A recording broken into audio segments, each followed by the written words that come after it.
So, I thought I'd do a little update video for you all on what's happening with Black Thunder and what's happening with the split charge at the moment.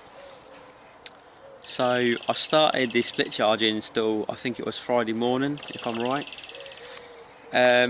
We made good progress, we got a good start on it all.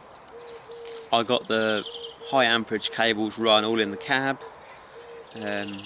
all buttoned up with convoluted tubing and loom tape, and I'm happy with it, it looks pucker.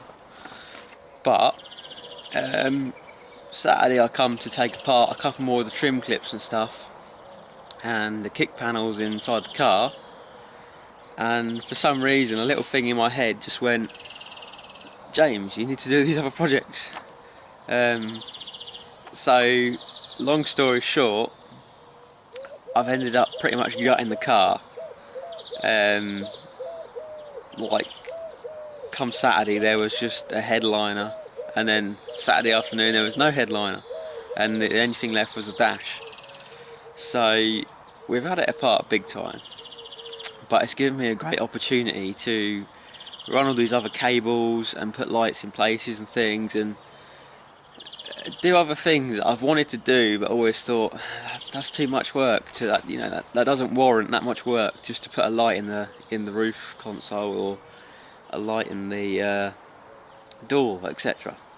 So I guess what I'm saying is I've gone to town on it and what was going to be like a 2-day, yeah, put a split charge in, it's turned into 4 or 5 days of, oh, okay.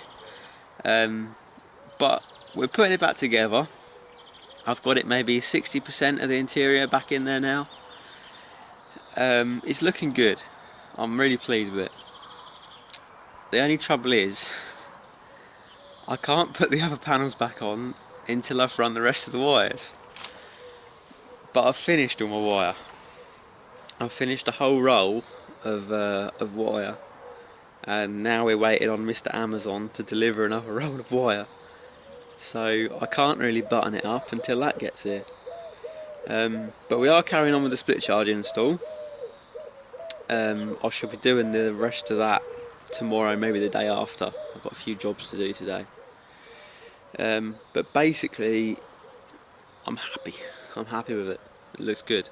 So I will give you a little sneak peek video at the end of this one, and just show you how in deep we were with it all. But what I was going to talk to you about was all of these things that I've gone off on a side note and done. It's sort of given me an idea for another project.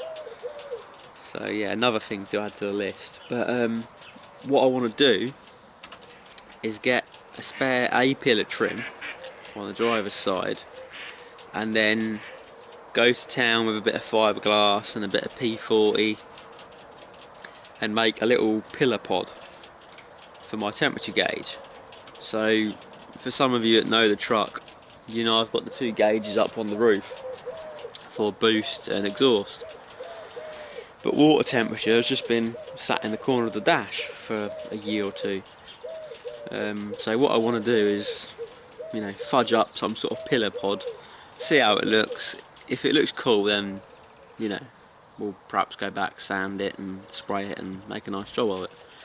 But I just want to see how it goes, really. Also, apologies for the lower quality of these videos. I've had to switch my camera over to 720 just so I can get some more runtime on the memory card, because when you're filming at 1080 at 50 and doing a time-lapse thing of pulling cables through and stuff, it just doesn't last long enough. There's just not enough memory in the card.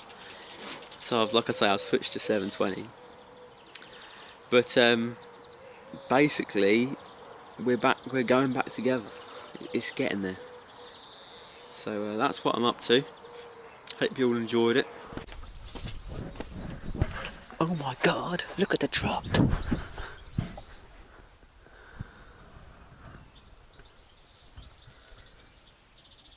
Yeah, she's a bit empty. So I've just undone all the driver's side B-pillar stuff, and I've pulled this loom out a little bit. I've run my wire, I've loom taped all this, and then I've got to pull these grommets back to the right dimensions where they were originally, and put a bit of cloth tape around the back of them. Yeah, it's a bit of a long task, but we're getting there.